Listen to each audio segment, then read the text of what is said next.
Up, everybody? Welcome to Don't Give Up with Jacob. Today, I have a special guest joining me on my show. Not only that, but she's also the neurodiversity affirming speech language pathologist behind Support the Spectrum. She also works every day with autistic and otherwise neurodivergent kids and teens and helps them find and use their voice in ways that feel authentic and respectful, and not focusing on fixing them, but on understanding them. So it is my pleasure to welcome to my show, Ryann Sutera. Hello, thank you so much for having me. Anytime. Welcome to my show, Ryann. I'm so glad that you were able to make it today. Thank you, and I'm so happy to be here. Thank you for the great introduction. I think you really summarized it. Support the Spectrum is a resource to, of course, provide speech therapy services for neurodivergent people. I also am a lecturer and provide presentations to help educate people about neurodiversity, and I hold consultation sessions as well. So Wow, that's sounds interesting. Mhm. Yeah, and like you, I'm also pretty public online too. I have a YouTube channel where I make videos weekly on neurodiversity affirming topics. So I think we relate in that way. We're trying to educate and help people. Yeah, we really are. And that's why I wanted to have you on the show today because I've got a couple of questions to ask you about what you do with your everyday living. Sounds good? Sounds great. All right. So, first off, I want you to give a little introduction and introduce yourself to my audience and tell my audience what you do for an everyday living and what inspired you to do this kind of stuff for an everyday living. Okay, so I'm Ryann Sutera. Hi, everyone. I'm a speech therapist and owner of Support the Spectrum LLC. Like I said, I do direct services, consultations, presentations, and free education online. And I started doing that when I was working at the school. I worked in a Tier 1 Delaware public school as an autism supports SLP. And I started posting videos online when I needed to educate my caregivers, the parents of my students, on certain topics. I thought it would be easier to make a video rather than having the same conversations over and over again. And then people started really watching the videos and it got bigger and bigger. So I feel very lucky that now I have my private practice and I get to be a lecturer. And my goodness, aren't we lucky, Jacob? People pay attention and want to learn. Yeah, that's right. It's good to learn new things, especially about who you are, or maybe what you may be going through, or if you have a neurodivergency or not. And that's why it's good for people to learn about what's going on. Yes, I couldn't agree more. So yeah, I guess more personally though. I am just a 28-year-old woman. I'm a cat mom. I live in the Clearwater, Florida area, and I really enjoy walking and biking and swimming. And that's kind of a little bit about me. I'm curious about you, Jacob. What do you like to do?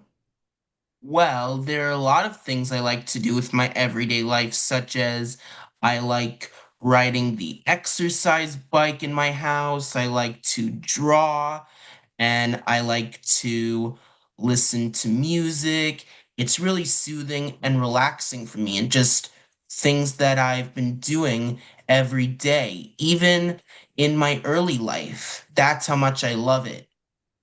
Oh, very cool. What kind of music do you find soothing? Well, I love listening to lots of rock and pop music. It's Mm, definitely awesome to listen to. very cool. Yeah, I'd say so as well. And I also want to mention that I feel like adults can judge your intelligence by the way you communicate. So, how do you think it feels when adults judge you by your intelligence or by the way you communicate, and how can you challenge that kind of mindset? It is a wonderful question. I think it feels really bad, doesn't it? It feels bad for someone to look down on you or think that you are not as smart as them just because maybe you're not as fluent with your communication as they are.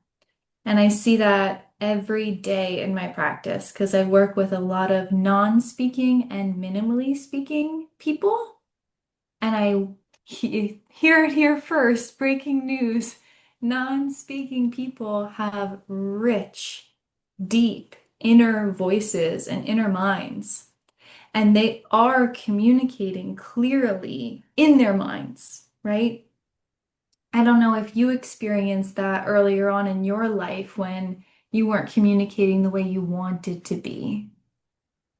Yeah, that's Mhm. definitely something that happened to me with my everyday life. I just couldn't get my words out so people would understand what I wanted or needed. I've also had some pretty serious teachers that didn't understand me or even bullied me, and that definitely hurt me a lot. Yeah, that's really traumatic. That's supposed to be someone that you trust, your teacher.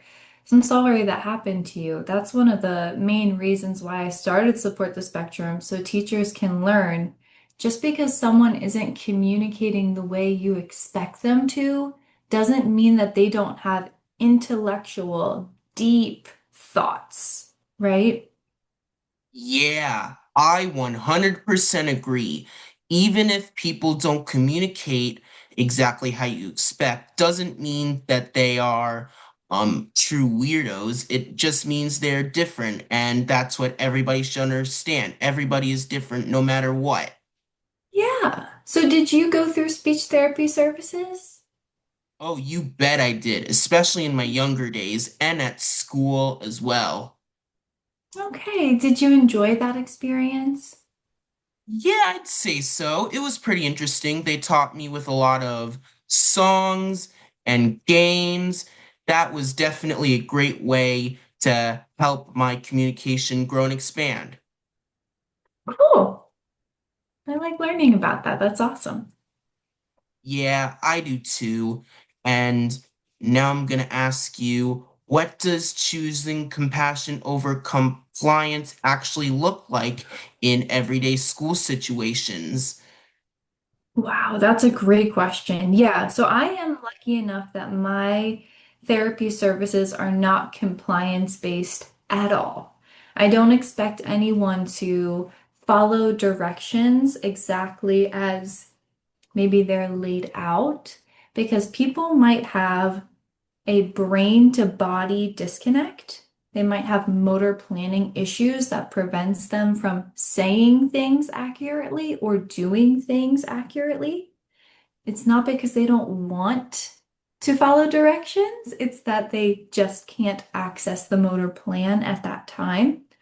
So we are not compliance-based at Support the Spectrum, which does make us inherently compassion-based. We're understanding that maybe your body or your brain isn't at the right moment to perform certain activities, and that's okay. We can do something that you want to do or something similar with supports.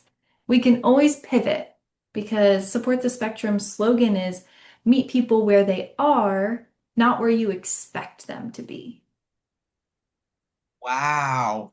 Definitely sounds interesting and definitely sounds like a good way to help others get the support they actually need and not support that other people think neurodiverse people need. Just think Yeah. about what you actually need and what support you need. Yeah, thank you. Yeah, it's really individualized for the person. It really is, if I have to be honest, especially those who are going through a very hard time in their life where they don't know what they need to support themselves or keep them happy. Yeah. I can't stop looking at your hat, Jacob. I'm sorry, it's so cool. Do you sell those? Um, I mean, maybe I'd sell them someday, but these are hats that we specifically made just for me to wear. And I also have a Um, matching shirt as well. oh my gosh, cool merch. I know this is truly what I Mhm. call luxury.